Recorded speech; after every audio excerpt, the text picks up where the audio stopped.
Welcome to the fourth task, act with integrity. So far we've explored three tasks: embrace dissatisfaction, note and let go, stop and ride the wave. With these three tasks, we've explored them in the practice of stillness meditation or sitting meditation. But all three tasks can actually be brought into our everyday life.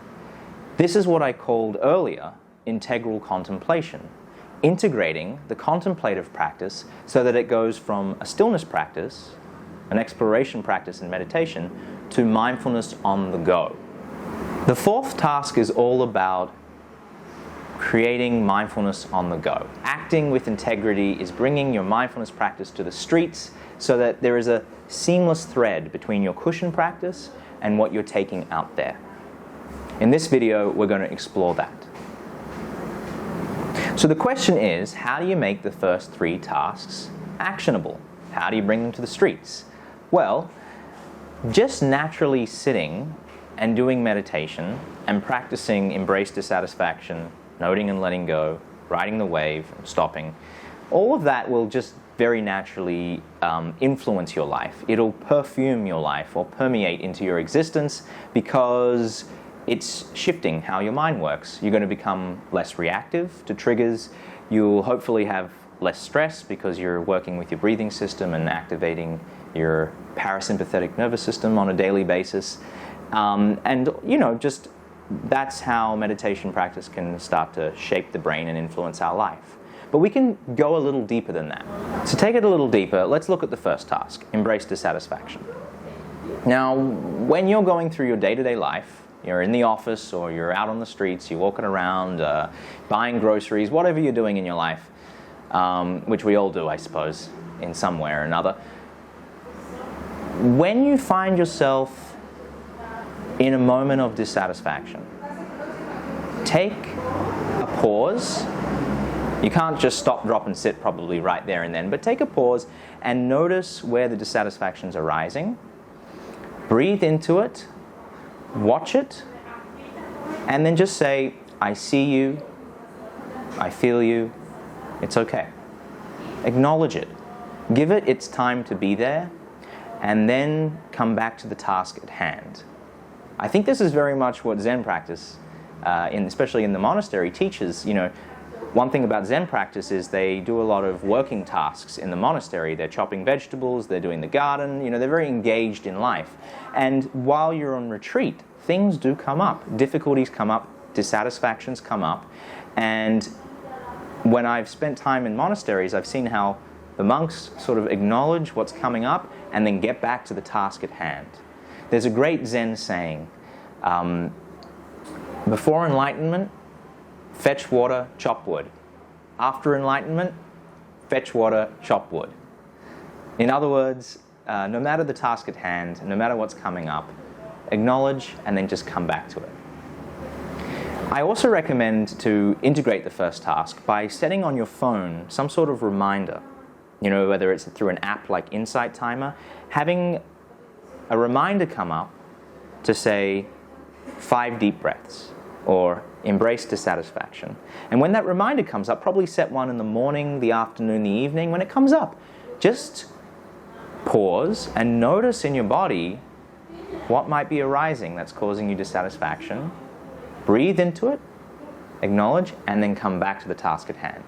So that's the first task in an integrated format. For the second task, noting and letting go, a really good way to integrate this is in a conversation with another. So you probably experience this as well. I certainly experience this a lot. When we are having a conversation with someone, we're often half listening, maybe 2/3 listening, but at the same time we're making a mental to-do list of things in the future and things in the past. Or we're having those orbiting thoughts that I was talking about earlier, those mind loops, happening off in the distance. To practice noting and letting go, as you're listening to the person who's talking to you, and you have a distracting thought, just see it as chittavriti, a mind loop. Take a note, make a label, thinking, groceries, to-do list, whatever it might be, and then just come back to the anchor point of your attention, which in a conversation is the sound coming from the person opposite you. So you're really practicing deep listening in this moment. And the anchor point of your attention is no longer the breath, it's the sound in front of you. Just like we did in meditation, but this is integrated on the go. You're listening, pretending to listen maybe, but you're listening and then something takes you away and you go thinking, back. This is a really nice way of integrating the second task. For the third task, stopping and riding the wave, one way we can integrate this so that it becomes mindfulness on the go is to once again set a reminder either on our phone or through a post-it note on a wall, maybe in your office or in your bedroom. And when you see this reminder, stop, completely stop what you're doing and do a body scan. Scan from the head down to the feet. You might want to do the tuning the senses scan that I gave you in the meditation practices. And notice in that moment, feeling tones in the body, pleasure, displeasure, whatever it might be, and just practice for like 2 minutes, 3 minutes, breathing into those feeling tones, riding them out, riding the wave, and then just like before, coming back to the task at hand.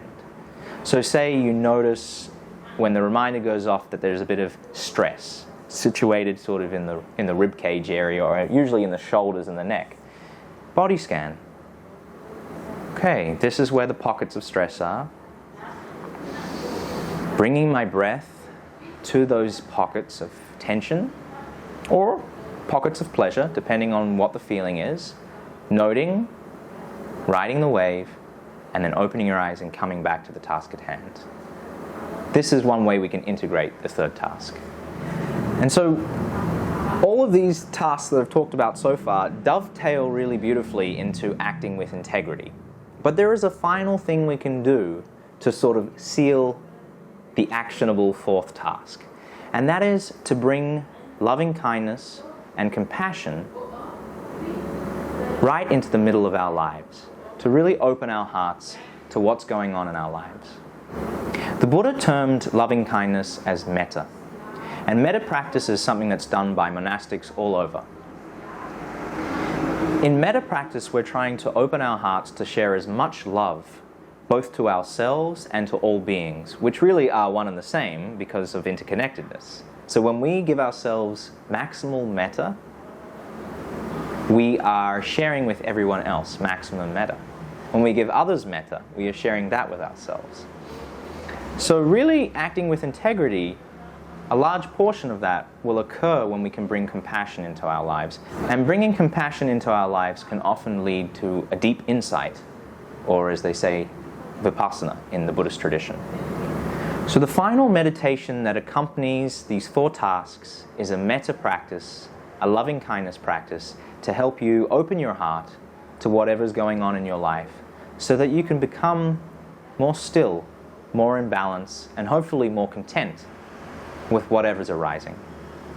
I really want to emphasize this final task of acting with integrity through loving kindness and compassion, because I think it's what the whole path of spirituality, of Buddhism, and of maybe any religion in general is really pointing to, that we can find our way out of dissatisfaction through compassion and loving kindness, as well as practicing these three tasks on the go, mindfully, and integrated.